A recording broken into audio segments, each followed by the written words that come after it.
Septic tank में plaster करने में कितना सीमेंट और सैंड लगेगा, आज इसकी हम क्वांटिटी निकालेंगे। सेप्टिक टैंक का जो साइज है वो हमने यहाँ पर लेंथ 8 फीट ली है, और जो विड्थ है वो हमारी 4 फीट है, और जो डेप्थ है यानी कि गहराई है वो हमारी 5 फीट है। और जो प्लास्टर की जो हम थिकनेस लेंगे यानी कि जो प्लास्टर करेंगे हम सेप्टिक टैंक में, उसकी जो मोटाई है वो 15 mm है। यदि हम इस 15 mm को फीट में कन्वर्ट करेंगे तो 0.0492 फीट हमारा निकलेगा। अब हमें सेप्टिक टैंक की जो वॉल है उनको हमें एक नाम देना पड़ेगा, यानी कि हम लेंथ वाली जो वॉल है उनको हम वॉल 1 नाम देंगे, और जो चौड़ाई वाली जो वॉल है उनको हम वॉल 2 नाम देंगे। हमने लेंथ वाली दोनों वॉल को एक नाम इसलिए दिया है क्योंकि इन वॉल की लेंथ, विड्थ और डेप्थ है वो हमारी बराबर है। इसी प्रकार से जो चौड़ाई वाली वॉल है उनकी लेंथ और जो डेप्थ है वो हमारी बराबर है, इसलिए हमने इन्हें वॉल 2 नाम दिया है। पहले हम वॉल 1 के प्लास्टर का वॉल्यूम निकालेंगे।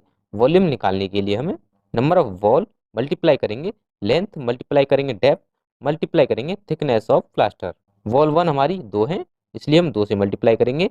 लेंथ में हम 8 फीट लेंगे, यानी कि हमारी जो वॉल है उसकी जो लंबाई है वो 8 फीट है, और मल्टीप्लाई करेंगे 5 से जो कि हमारी वॉल की डेप्थ होगी, और जो प्लास्टर की जो थिकनेस है उससे मल्टीप्लाई करेंगे 0.0492 इक्वल टू 3.936 क्यूबिक फीट हमारा प्लास्टर का वॉल्यूम निकला।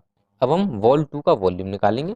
वॉल 2 का वॉल्यूम निकालने के लिए सेम वही फॉर्मूला रहेगा, number of wall multiply width multiply depth multiply thickness of plaster, 2 multiply 4 multiply 5 multiply 0.0492 equal to 1.968 cubic feet हमारा वॉल्यूम निकला प्लास्टर का वॉल 2 में। अब हमें इसे टोटल करना होगा। टोटल वॉल्यूम करने के लिए हमें वॉल्यूम ऑफ वॉल 1 प्लस करेंगे volume of wall 2, 3.936 plus 1.968 equal to 5.904 cubic feet हमारा प्लास्टर का टोटल वॉल्यूम निकला।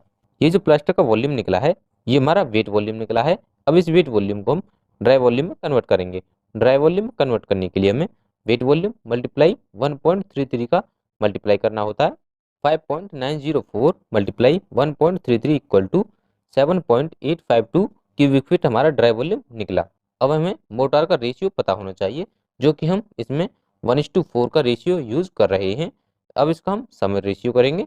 सम रेशियो करने के लिए सीमेंट और सैंड को प्लस करना होगा, यानी कि 1 + 4 इक्वल टू 5 हमारा सम ऑफ रेशियो होगा। यह है आईबीएल का 400 वाट का 250 आरपीएम पर चलने वाला ड्रिल मशीन। इससे आप लकड़ी और मेटल में आसानी से होल कर सकते हैं, और ये ड्रिल और स्क्रू एक्सट्रैक्टर भी है। इसका जो वेट है 1.12 केजी है, और इसके साथ में एक चक की भी आता है बिट चेंज करने के लिए। अब हम सीमेंट की क्वांटिटी निकालेंगे। सीमेंट की क्वांटिटी निकालने के लिए dry volume multiply part of cement divide करेंगे सम ऑफ रेशियो।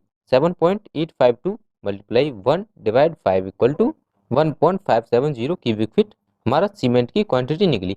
अब इस सीमेंट को हम केजी में कन्वर्ट करेंगे तो volume of cement multiply density of cement 1.570 multiply 40.78 equal to 64.024 KG हमारा यहाँ पर सीमेंट निकलेगा।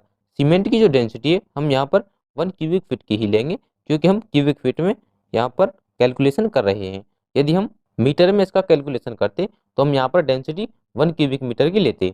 अब हम इस सीमेंट को बैग में कन्वर्ट करेंगे तो total KG of cement divide करेंगे weight of cement in 1 bag, 64.024 divide 50 equal to 1.28 bags की क्वांटिटी निकलेगी। अब हम सैंड की क्वांटिटी निकालेंगे। सैंड की क्वांटिटी निकालने के लिए dry volume multiply part of sand divide sum of ratio. 7.852 multiply 4 divide 5 equal to 6.28 cubic feet हमारी सैंड की क्वांटिटी निकलेगी। इस प्रकार से आप किसी भी प्लास्टर में सीमेंट और सैंड की क्वांटिटी फाइंड कर सकते हैं। आपको किस प्रकार की क्वांटिटी फाइंड करवानी है उस पर आप कमेंट करें, और हमारे चैनल को सब्सक्राइब करें, वीडियो को लाइक एंड शेयर करें।